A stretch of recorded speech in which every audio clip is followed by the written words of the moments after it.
All right, so chapter 4 is this. In this chapter is all about networking and communication.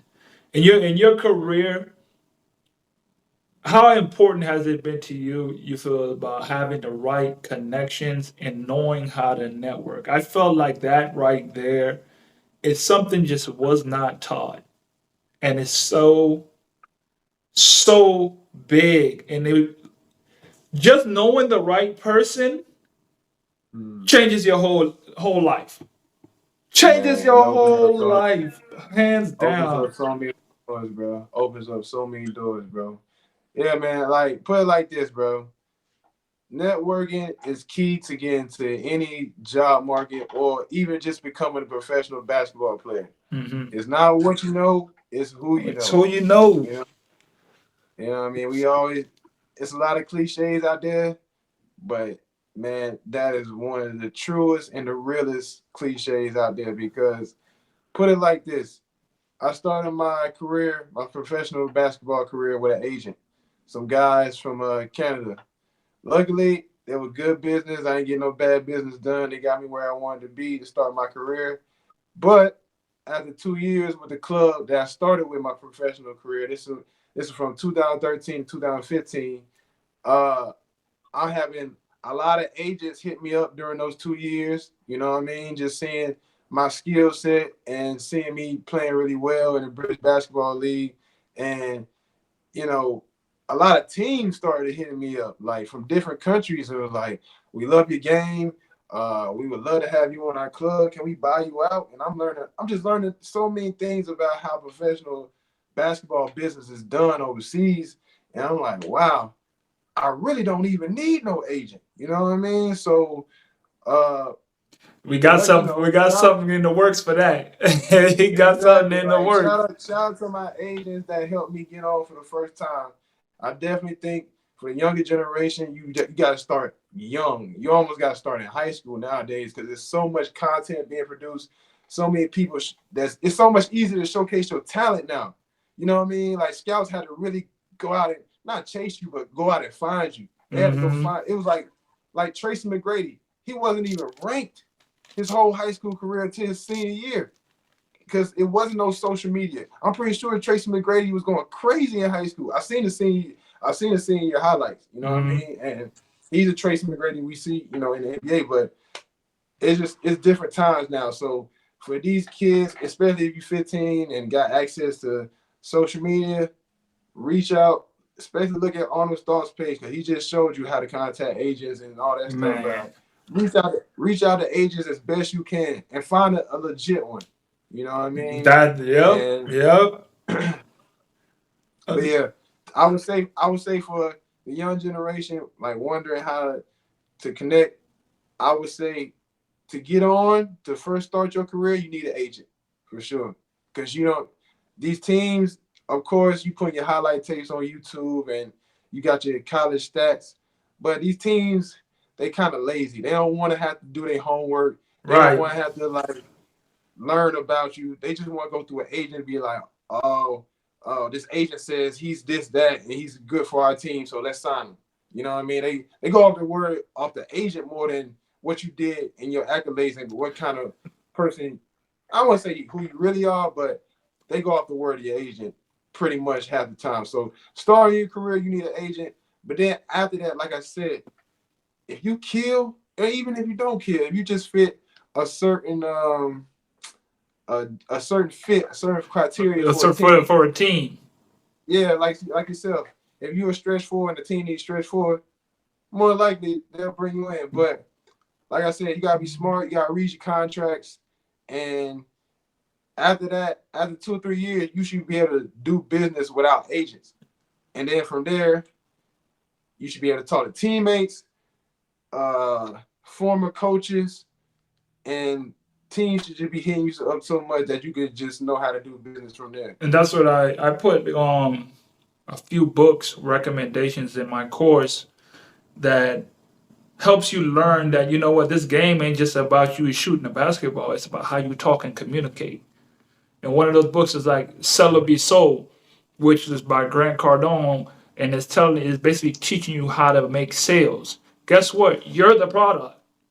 You need to learn how to sell yourself. There's a certain way you display your message to the world, to the teams, how you want to be sold.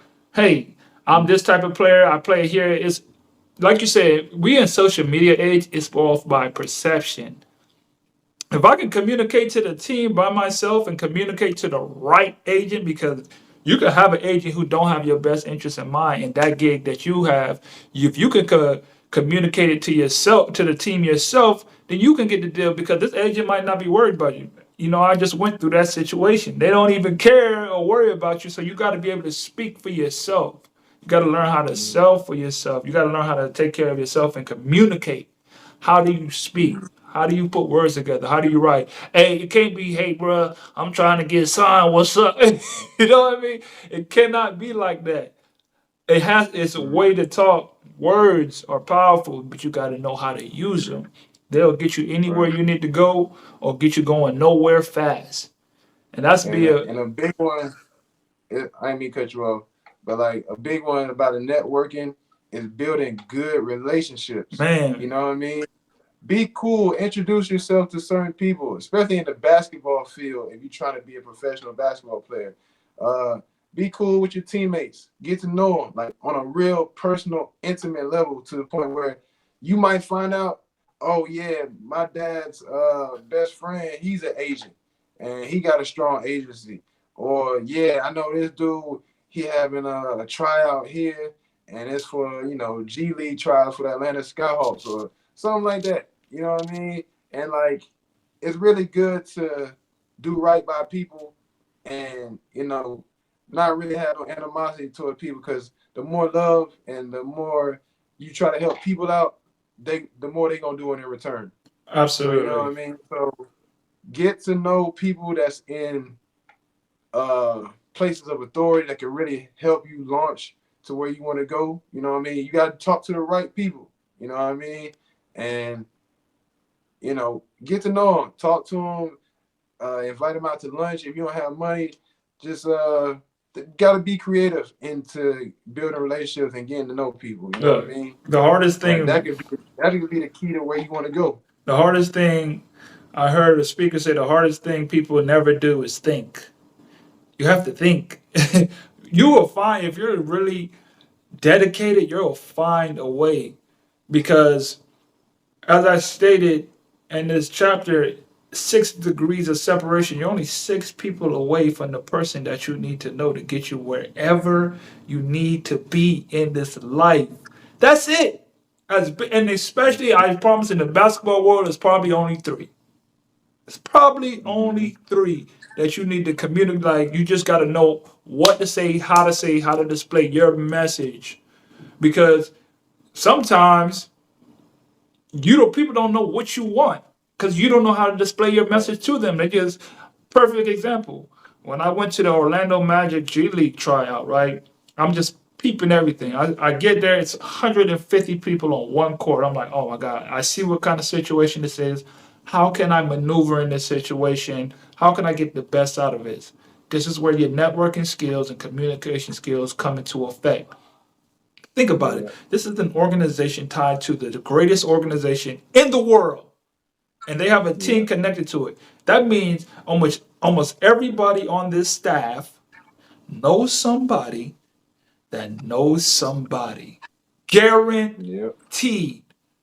So I was Mm-hmm. going around talking to some of the players because they were so fixated on themselves and playing. I'm like, let's just think about it for a second. You're a point guard, and they got Markel Fultz walking around the gym. That's a number one draft pick. When you just think about it for a second. They got Markel Fultz here, a number one overall pick. And you're coming out and you think that they're going to pick you to be the point guard. Did you know that they already have their team roster posted already? Just think about it for a second. So what can you do out of this situation? Well, let me see who I can talk to. There's ex NBA players in here, there's trainers in here. Let me see if I could just do something to impress them so they can remember my name and be like, yeah, I also play overseas. Hey, you know what? Do you got any recommendations? Don't even talk about the main thing. Just completely, oh, you know what? I might. And they remember, oh, yeah, I remember him. Gotta be able to speak. Get Yeah, outside your box, get outside your comfort zone, pick up a yeah, book on yeah. communication and the psychology of people Hey, man, because I'm gonna go back to like I said, I love how your chapter's building up. The last chapter, you talk about mentors. Shout out to my mom. She was a lot of times when we watch basketball games, especially NBA games, she was just like, pay attention to how many times they say or you know what I'm saying? mm, Or you know what I mean? She was like, my mom always used to tell me, you gotta communicate better than that. man, Not everybody's from your environment. Not everybody's from your hood, your surroundings. So I understand that most people who think, in a box almost, they thinking, well, I'm just talking normal. This is where I'm from. This is where I'm with. But not like you said, it's all about how you communicate it and how you deliver your message. right, Not everybody talk like that.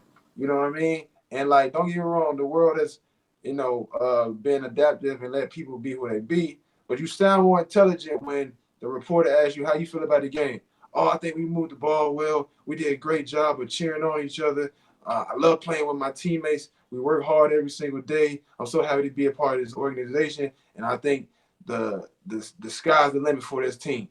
Instead of saying, "Man, we play good."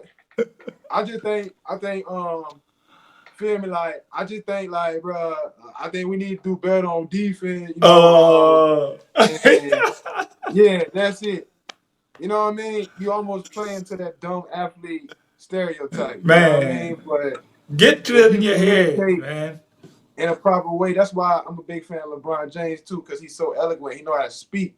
You know what I mean? And that's helped him out in the long run. It's turned him into an actor just because he know how to communicate well. You know what I mean? So yeah, That there's so many different avenues to whenever you're able to convey your message the right way. Just learn how to convey your message the right way to the right person at the right time. That's staying ready. That's from college level. That's the overseas. That's semi-pro. That's in life general. You never know who's listening. You never know who you're gonna run into. It's just they're gonna hear your message, and then you convey it the right way. Hey guys, thanks for tuning into the show. Please subscribe on our YouTube, Spotify, Apple, and wherever you listen to your podcast. I greatly appreciate it.